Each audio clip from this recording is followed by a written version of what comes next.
শাব্দিক অর্থে পুরা উম্মতে মুহাম্মদী, যেহেতু নবী রাসূলরা যে কাজ করেছেন, আদ-দাওয়াতু ইলাল্লাহ, মানুষকে দ্বীনে হকের দিকে আহ্বান করা, নিজে দ্বীনে হককে আঁকড়িয়ে ধরা, নিজের সর্বক্ষেত্রে ব্যক্তিগত, পারিবারিক, সামাজিক, রাষ্ট্রীয়, আন্তর্জাতিক, রাজনৈতিক, অর্থনৈতিক সব জায়গায় নিজে যেমন ইসলামকেই প্রতিষ্ঠা করবে, সাথে সাথে অমুসলিমদেরকেও দাওয়াত দিবে।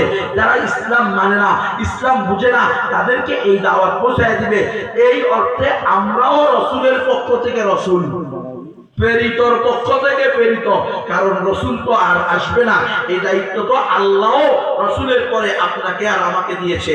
কুনতুম খায়রা উম্মাতিন উখরিজাত লিন-নাস তা'মুরুনা বিল মা'রুফ ওয়া তানহাউনা আনিল মুনকার ওয়া তু'মিনুনা বিল্লাহ। আমার বান্দা বান্দীরা, তোমরা হলে সর্বশ্রেষ্ঠ উম্মত। উম্মতে মুহাম্মদীরা, তোমাদেরকে আমি শ্রেষ্ঠ উম্মত হিসেবে বাছাই করেছি। কেন? উখরিজাত লিন-নাস, তোমাদেরকে সকল মানুষের কল্যাণে বের করেছি।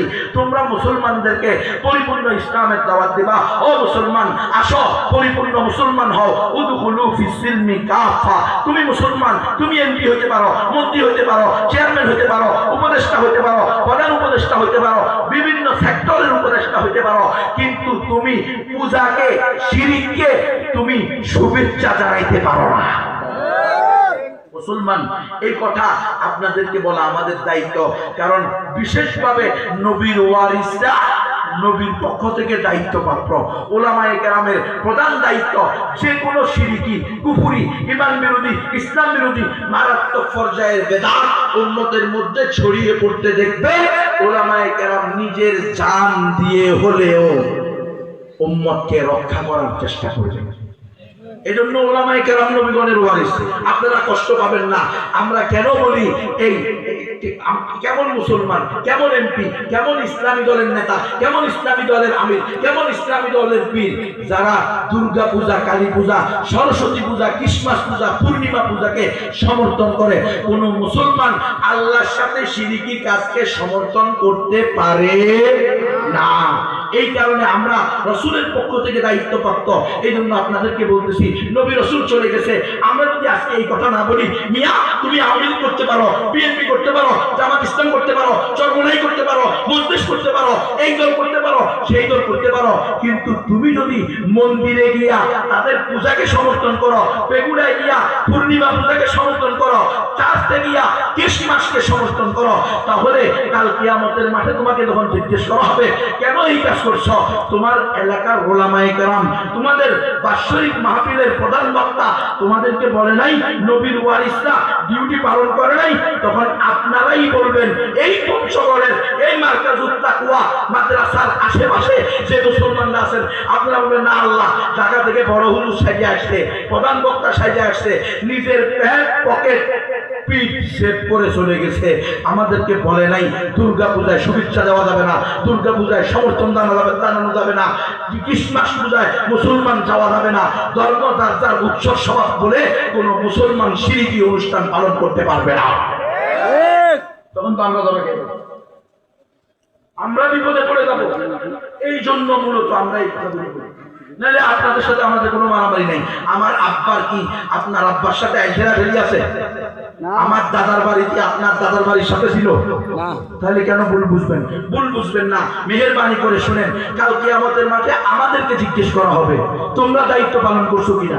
তো আমরা যদি এখানে পকেটের চিন্তা আর পেটের চিন্তা করি, হ্যাঁ, আমরা যদি এখানে মাহফিল আগামী বছর পাবো কি পাবো না এই চিন্তায় ওয়াজ করি, আমাদের উপরে আওয়ামী লীগ অসন্তুষ্ট হবে না, বিএনপি অসন্তুষ্ট হবে না, সর্বনাই অসন্তুষ্ট হবে না, জামাত ইসলাম অসন্তুষ্ট হবে না, ধর্মমন্ত্রী অসন্তুষ্ট হবে, এই বয়ে যদি আমরা হক কথা না বলি, ধর্মমন্ত্রীর ভুল, সে হিন্দুদের মন্দিরে গিয়ে, ঢাকেশ্বরী মন্দিরে গিয়ে হিন্দু নারীদের নাচ দেখছে, ড্যান্স দেখছে, এটার বিরোধিতা যদি আমরা না করি, কাল কিয়ামতের মাঠে আল্লাহ আমাদেরকে গঙ্গা শয়তান বলে জাহান্নামের কেসি দিয়ে জিহ্বা কাটবে।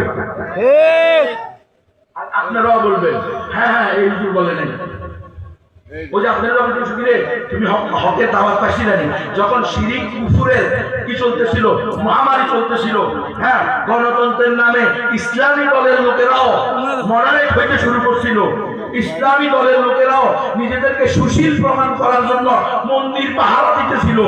তখন কি তোমরা এই আলেম ওলামারা তোমাদেরকে বাধা দিছিল? তখন বলবে না, প্রধান বক্তা দেনে তো বাধা দেনে, তখন তো ঠিকই আমার আটকায় দিবেন। আজকে তো পছন্দ হয় না।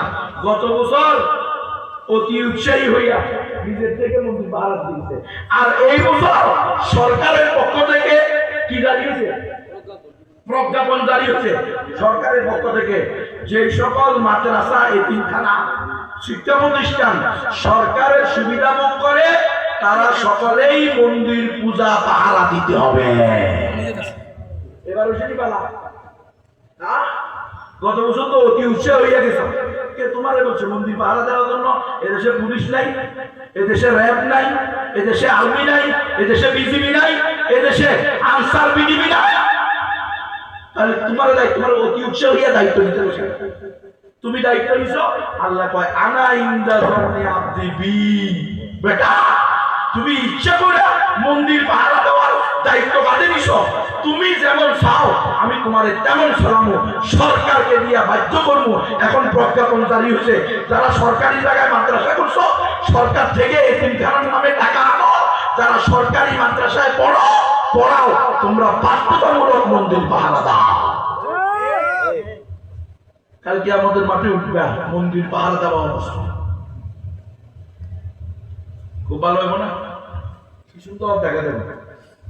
ওমা আল মারউ মা মান আহাব্বা, যে যারে ভালোবাসে তার সাথে তার কিয়ামত হবে।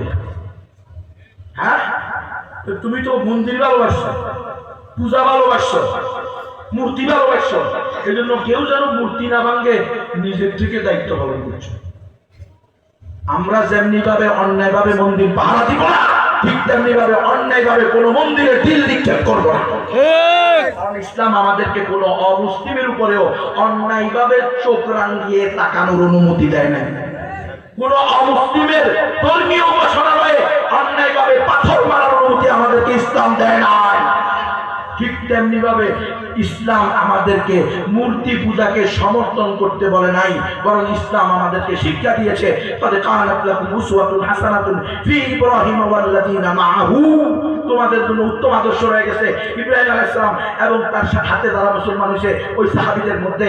তারা বলেছে ইসকালু লিকওমিহিম, নিজের পরিবারকে, নিজের বাপকে, চাচাকে, দাদাকে, বংশকে, পরিবারের মুরব্বিদেরকে, হোমরা সুমরাদেরকে তারা স্পষ্ট বলেছে ইন্না কাফারনা বিকুম, হ্যাঁ ইন্না বুরাআউ মিনকুম ওয়া মিম্মা তা'বুদুনা মিন দুনিল্লাহ।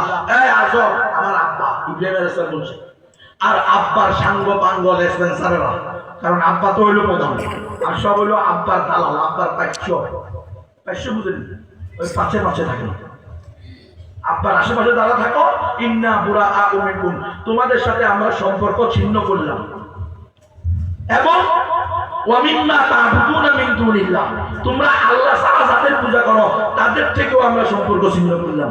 কাফারনা বিকুম, তোমাদের সাথে আত্মীয়তার সম্পর্কেও অস্বীকার করলাম, কারণ তোমরা শিরক করো, কুফর করো।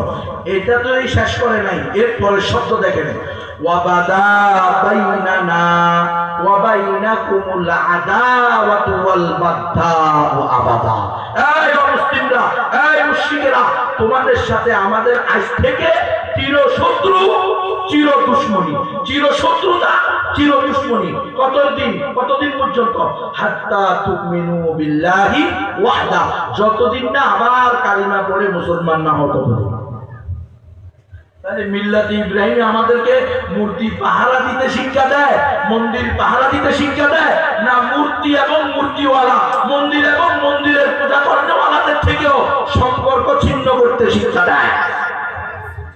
তাহলে আপনি কোন তাবিজের বলে, কোন হিকমতের কথা দোহাই দিয়ে আপনি জাতিকে গোমরাহ করতেছেন? প্রিয় উম্মাহ, সতর্ক থাকবেন। এমপি হওয়া, মন্ত্রী হওয়া ফরজ না, ঈমান রক্ষা করা ফরজ। দলকে ক্ষমতায় নেওয়া ফরজ না বেটা, নিজের ঈমান বাঁচানো ফরজ। তোর দল যদি কুফর শিরককে সমর্থন করে, এরপরেও তুমি তোমার দলের সাফাই গাও, তাহলে তুমিও কুফর শিরক করনেওয়ালা। খবরদার এই ধরনের কাজ করা যাবে না। আমরা যেহেতু নবীর ওয়ারিস, নামকেও আসতে হইলেও, আমি বলতেছি না যে আমি সবচেয়ে বড় নবীর ওয়ারিস, নাউযুবিল্লাহ, আমি সবচেয়ে বড় আলেম, এই কথা যে দাবি করবে এর জন্য সবচেয়ে বড়